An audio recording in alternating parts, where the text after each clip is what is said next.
आज हम बात करने वाले हैं आमरीन आफरीन सेक्स रैकेट केस की। ये कहानी शुरू होती है मध्य प्रदेश से। मध्य प्रदेश की राजधानी है भोपाल और इसी भोपाल में एक इलाका है बाक्सेवनिया। इसी बाक्सेवनिया में भोपाल पुलिस का बाक्सेवनिया थाना है। तारीख थी 22 फरवरी 2026। दिन था रविवार, रात का वक्त था। उस रात बाक्सेवनिया थाने में दो औरतें पहुंची। दोनों अलग अलग आई थीं। दोनों एक दूसरे को जानती भी नहीं थीं। पहली थी 21 साल की एक लड़की। वो छत्तीसगढ़ की रहने वाली थी, पेशे से ब्यूटिशियन थी। दूसरी थी 32 साल की एक महिला। वो भोपाल की ही रहने वाली थी। दोनों थाने में बैठीं। दोनों ने अपनी अपनी शिकायतें दर्ज कराईं और जब पुलिस ने दोनों की शिकायतें सुनी तो वो चौंक गए, क्योंकि दोनों की कहानियाँ बिल्कुल ही एक जैसी थीं। नौकरी का झांसा, ड्रग्स देकर जबरन नग्न करके शारीरिक शोषण, शोषण का वीडियो बनाकर ब्लैकमेलिंग, ब्लैकमेल कर करके अलग अलग ग्राहकों से फिर से शोषण और जबरन धर्म बदलने का दबाव। दोनों के आरोप एक ही जैसे थे। दोनों की कहानियों में दो ही नाम बार बार आ रहे थे, आमरीन और आफरीन, दोनों सगी बहनें। पुलिस को तुरंत समझ आ गया कि ये कोई मामूली शिकायत नहीं है और उसी रात एफआईआर दर्ज हो गई। 22 फरवरी 2026 की रात को ही बाक्सेवनिया पुलिस ने एफआईआर दर्ज करने के बाद कई धाराएं लगाकर एक केस बनाया। बीएनएस की धारा 64 यानी दुष्कर्म, धारा 123 और धारा 351 यानी आपराधिक साजिश। इसके साथ ही Madhya Pradesh freedom of religion act की धाराएं भी लगाई गईं। ये धाराएं जबरन धर्म बदलवाने के मामलों में लगाई जाती हैं। एफआईआर दर्ज होते ही पुलिस हरकत में आ गई। जांच तुरंत शुरू हो गई। दोनों पीड़िताओं की शिकायतें इतनी मिलती जुलती थीं कि पुलिस को देर नहीं लगी आरोपियों की पहचान करने में। अगले ही दिन 23 फरवरी 2026 को पुलिस ने 3 लोगों को गिरफ्तार कर लिया। पहला नाम था आमरीन, दूसरा नाम था आफरीन और तीसरा नाम था चंदन यादव। यही तीनों इस रैकेट के मुख्य आरोपी थे। लेकिन इस मामले में 3 और आरोपी भी थे, बिलाल, चनू और यासिर। ये तीनों वक्त रहते फरार हो गए थे, तो पुलिस इनकी तलाश में जुट गई। गिरफ्तारी के दौरान पुलिस ने आरोपियों के मोबाइल फ़ोन जब्त कर लिए। पुलिस ने जब्त करी चीज़ों की जांच शुरू की। साथ ही साथ उनके खातों की लेन देन की हिस्ट्री खंगाली गई, ट्रैवल हिस्ट्री खंगाली गई और देश भर में नेटवर्क कितना फैला हुआ है इसकी भी जांच शुरू हो गई। पुलिस ने इसके साथ ही पीड़िताओं की मेडिकल जांच कराई। जो सामने आया वो बेहद दर्दनाक था। उनके ऊपरी नाजुक अंगों पर तमाम तरह के चोटों के निशान थे, काटने के, मारने के, खरोचने के और कई भीतरी चोटें भी थीं। इसके साथ साथ उनके निचले अंगों में भी भीतर की तरफ गहरी चोटें थीं, जिनमें छिलना और अंगों की भीतर की परतों का फटना भी शामिल था। रिपोर्ट में जो सबसे ज़्यादा चौंकाने वाली बात थी वो ये थी कि उनके साथ अनैचुरल तरीके से भी संबंध बनाए गए थे। मतलब मल की जगह में भी संबंध बनाने की चोटें थीं। पुलिस की इन्वेस्टिगेशन अभी भी जारी थी, पूछताछ चल रही थी और कई एंगल से मामले की जांच हो रही थी। गिरफ्तारी के बाद पुलिस ने अपनी जांच को 3 हिस्सों में बांट दिया। 3 अलग अलग टीमें बनाई गई। पहली टीम को काम सौंपा गया आमरीन और आफरीन का पूरा बैकग्राउंड खंगालने का। पुलिस ने परिवार के पुराने रिकॉर्ड्स देखे, अपने खबरियों से जानकारी इकट्ठा की। जो तस्वीर उभर कर आई वो बेहद दिलचस्प थी। इन दोनों बहनों के पिता करीब 20 साल पहले यानी लगभग 2006 के आसपास लखनऊ से भोपाल आए थे। भोपाल आकर उन्होंने एक टेलर की दुकान में कारीगर का काम शुरू किया। परिवार बेहद गरीब था। वो लोग रहते थे अब्बास नगर की झुग्गी में। घर में कुल 4 बहनें थीं, जिसमें आमरीन और आफरीन भी शामिल थीं और 2 भाई थे। इनमें से 2 बहनों की शादी हो गई थी। 2 सगे भाई मानसिक रूप से विकृत थे और एक और शख्स था बिलाल, जो इन दोनों का मौसेरा भाई था। वो मुंबई का रहने वाला था और वो इनके साथ ही रहता था। इनकी हालत बहुत अच्छी तो नहीं थी, गरीबी में जी रहे थे, लेकिन गुजर बसर चल रहा था। पिता को कपड़े सिलकर इतना तो पैसा मिल जाता था कि घर का खर्च चलता रहे। 2016 के आसपास आमरीन की शादी दीपक गुप्ता नाम के एक लड़के से हुई। ये एक लव मैरिज थी, जिसमें शादी के बाद दीपक ने इस्लाम अपना लिया और अयान खान बन गया। इसी वक्त के आसपास आफरीन की भी शादी हो गई अहमदाबाद के एक लड़के से। दोनों बहनों को अपनी अपनी शादियों से एक एक बेटियां हुई थीं। अब साल 2020 आया और 2020 के साथ आया कोरोना। कोरोना के उस दौर में जब सारी दुनिया ठप पड़ गई थी, उसी दौरान इन बहनों के पिता ने भी कोरोना में अपने प्राण गंवा दिए। पिता के जाने के बाद परिवार की माली हालत और भी बिगड़ गई। इसी वक्त के आसपास दोनों बहनों का तलाक भी हो गया और वो वापस अपने घर आ गईं। दोनों बहनों के घर में वापस आने पर उन्होंने घर को बेहद ही गरीब हालत में पाया। तो उस वक्त आमरीन ने नर्मदापुरम के एक स्पा सेंटर में काम करना शुरू किया। इस नौकरी से परिवार की आर्थिक हालत धीरे धीरे करके बेहतर होने लगी। कुछ वक्त बाद आमरीन ने अपनी छोटी बहन आफरीन को भी उसी स्पा सेंटर में नौकरी दिला दी। स्पा में काम करते करते दोनों बहनों के हाई प्रोफाइल लोगों से संपर्क बनने लगे और इसी वक्त तक दोनों की अच्छी कमाई भी होने लगी।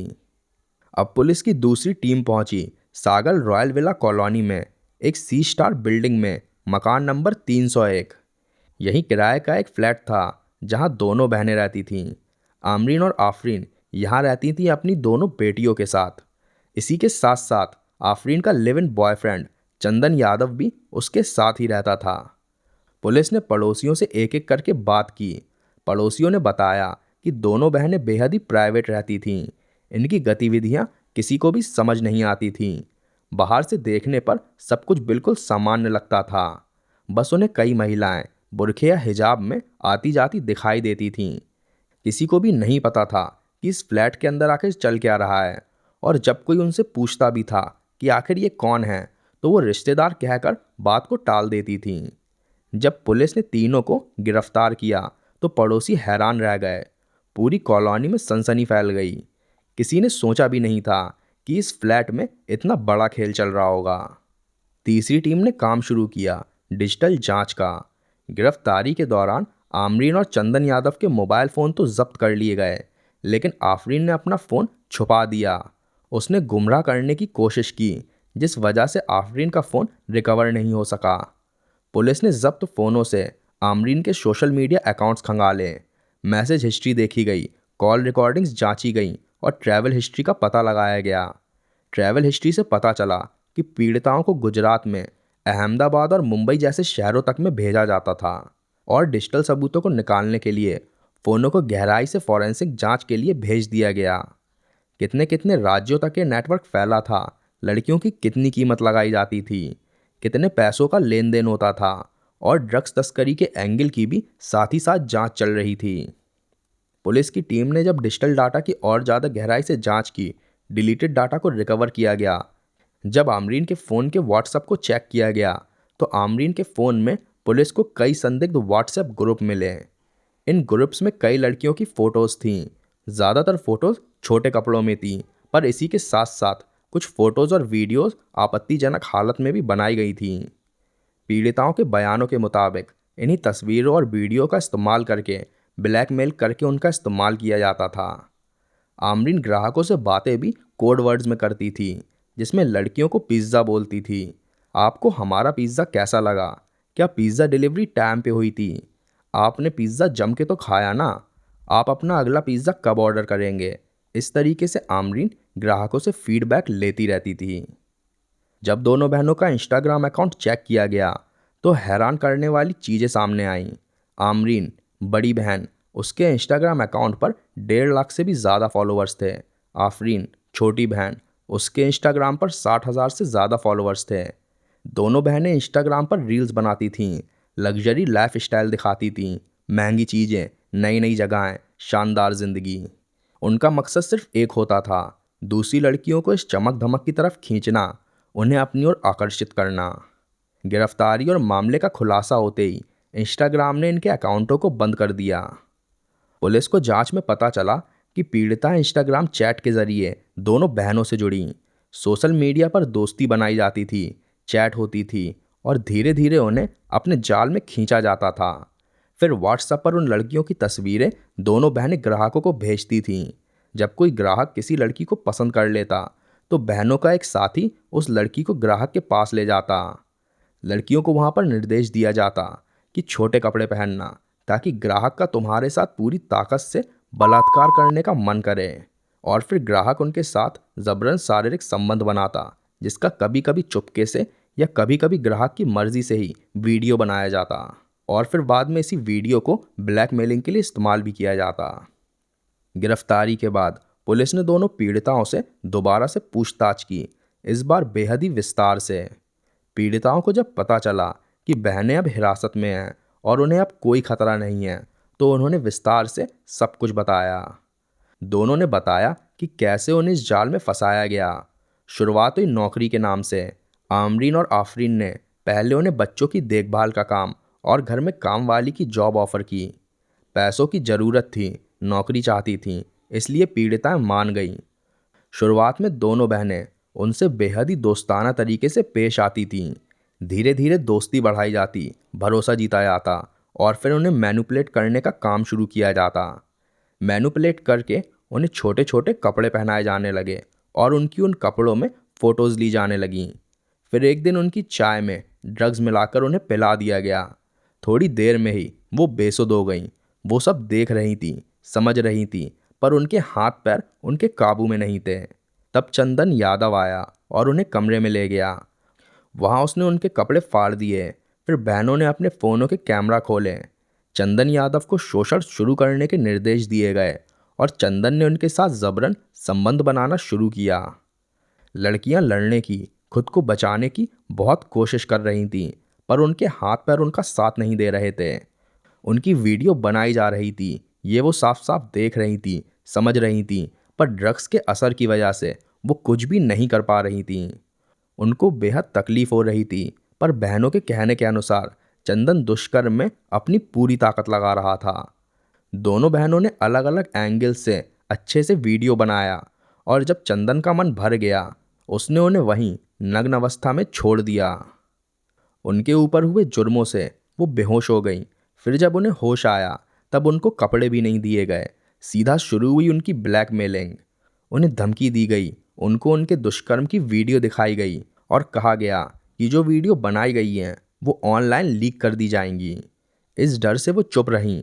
इसके बाद उन्हें अलग अलग शहरों में ग्राहकों के पास भेजा जाने लगा। बहनों का एक साथी उन्हें लेकर जाता था। वहाँ ग्राहकों को उन्हें परोसा जाता था, जहाँ फिर से उनके साथ दरिंदगी दोहराई जाती थी। कभी अकेले में एक के साथ, कभी दर्जनों के साथ, कभी होटल के कमरों में अकेले, कभी ग्रुप पार्टी में सामूहिक रूप से, कभी प्राकृतिक तरीके से, कभी अप्राकृतिक तरीके से उनके साथ दुष्कर्म किया जाता था। फिर इन सब की वीडियोस भी बनाई जाती थीं। अगर वो मना करती तो उन्हें मारा पीटा जाता, टॉर्चर किया जाता। तब मजबूरन वो मान जाती और इन सब के बाद जब वो वापस आती, कभी कभी चंदन और इनके साथी उनके साथ फिर से वही सब करते हैं। दोनों बहनें एक और काम करती थीं। वो इन पीड़िताओं को इस्लाम कबूलने को कहती थीं। शारीरिक और मानसिक तनाव से टूटी हुई वो लड़कियां जब सुकून ढूंढ रही होती थीं, तब बहनें उन्हें कहती थीं, इस्लाम अपना लो, नमाज पढ़ो, अल्लाह के सहरे में तुम्हें सुकून मिलेगा।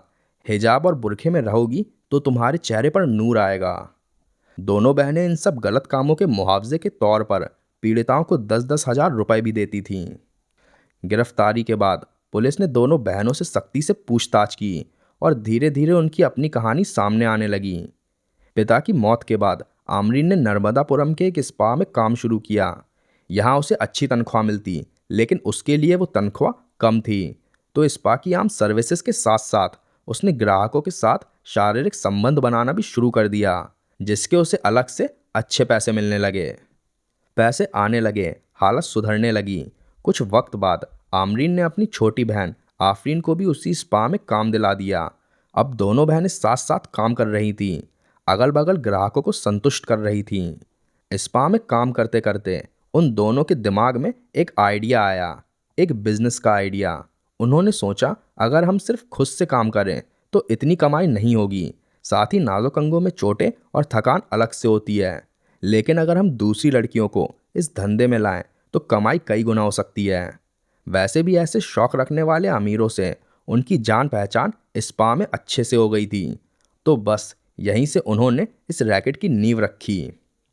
इसी दौरान आफरीन की जिंदगी में एक और शख्स आया। नाम था चंदन यादव। बातचीत हुई, दोस्ती हुई, प्यार हुआ और देखते देखते वक्त बीत गया। आफरीन और चंदन यादव को अब 3 साल हो गए रिलेशनशिप में। साथ रहते हुए दोनों बहनों ने चंदन को इस्लाम कबूल करवाया और फिर तीनों ने मिलकर यह पूरा रैकेट शुरू किया। जब धंधा शुरू हुआ तब पैसे आने लगे और जब कमाई होने लगी तो दोनों ने एक किराए का फ्लैट ले लिया, सागर रॉयल विला, फ्लैट नंबर 301।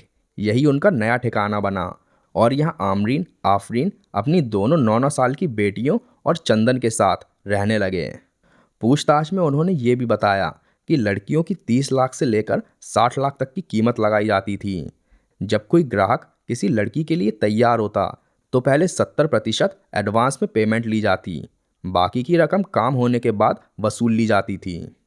लेकिन यही नहीं रुकती थी वो, आमरीन ग्राहकों से एक्स्ट्रा वसूली भी करती थी। जब कोई अमीर ग्राहक कुछ दिनों तक नया ऑर्डर नहीं देता तो बहनें उस पर दबाव बनाती थीं, उन्हें धमकी दी जाती थी, तुमने हमारी लड़की के साथ रेप किया है, हम तुम्हें फंसा देंगे, बचना है तो पैसे दो और अगर पैसे नहीं दिए तो तुम्हारी वीडियो ऑनलाइन लीक कर दी जाएगी। इस डर से कई ग्राहक पैसे देते रहते थे। ऐसा कर करके इन्होंने 50 लाख से 60 लाख तक पैसे वसूल किए थे। पूछताछ में बहनों ने यह भी माना कि दोनों पीड़िताओं ने जो बयान दिए थे वो सारे के सारे सच थे। उन्होंने ये भी बताया कि जो लड़कियां खुद से इस काम के लिए तैयार हो जाती थीं उन्हें कोई नुकसान नहीं पहुंचाया जाता था। इसके अलावा बहनों ने अपने नेटवर्क के बारे में भी बताया। यासिर नाम का इनका एक साथी लड़कियों को लाने ले जाने का काम करता था। चंदन लड़कियों का शुरुआती बलात्कार करता था। बिलाल और चनू लड़कियों को काबू में रखते थे, उन्हें टॉर्चर करके या उनका बलात्कार करके। उन्होंने बताया कि लड़कियां गुजरात, खासकर अहमदाबाद और मुंबई तक सप्लाई की जाती थीं। यानी ये सिर्फ भोपाल का मामला नहीं था, ये एक देश भर में फैला हुआ नेटवर्क था। फिलहाल दोनों मुख्य आरोपी आमरीन और आफरीन जेल में बंद हैं। उनके साथ साथ उनका साथी चंदन यादव भी जेल में है। पुलिस ने उनके खिलाफ देह व्यापार से जुड़े पीटा एक्ट, दुष्कर्म, धोखाधड़ी और मध्य प्रदेश धार्मिक स्वतंत्रता अधिनियम यानी धर्म विरोधी कानूनों के तहत मामला दर्ज किया है। जांच के दौरान एक और आरोपी जमाल को भी पकड़ा गया, वो भी इस दल का हिस्सा था। अहमदाबाद कनेक्शन के बारे में जांच में पता चला कि यासिर लड़कियों को डिलीवर करने के साथ साथ स्पा में नौकरी के बहाने अहमदाबाद बुलाता था और वहां अपनी तरफ से भी उन्हें अपने इस गैंग के देह व्यापार में ढकेलता था। पुलिस अभी भी यासिर की तलाश में है। यासिर के साथ साथ अभी भी 2 और आरोपी फरार हैं। बिलाल, जो इन दोनों का मौसेरा भाई था, मुंबई का रहने वाला, और चनू। जांच अभी भी कई मोर्चों पर जारी है। अभी तक 6 से 7 और पीड़िताएं सामने आई हैं। इसके साथ साथ पुलिस को शक है कि इस मामले में 15 से 20 और लड़कियां भी फंसी हुई हैं, जिनमें से शायद कई नाबालिग लड़कियों के फंसे होने की भी संभावना है। केस अभी भी इन्वेस्टिगेशन के दौर में है और नए सबूत अभी भी मिल रहे हैं। तो दोस्तों, इस घटना को बताने का मकसद किसी को तकलीफ पहुंचाना नहीं, बल्कि आप सबको सावधान करना है ताकि आपके साथ या आपके किसी करीबी के साथ कभी भी ऐसा कुछ ना हो। आपके क्या विचार हैं इस केस के बारे में, हमें कमेंट करके बताइए। अगर आपको हमारी ये मेहनत पसंद आई हो तो वीडियो को लाइक करिए, शेयर करिए और चैनल को सब्सक्राइब करना ना भूलिए। धन्यवाद।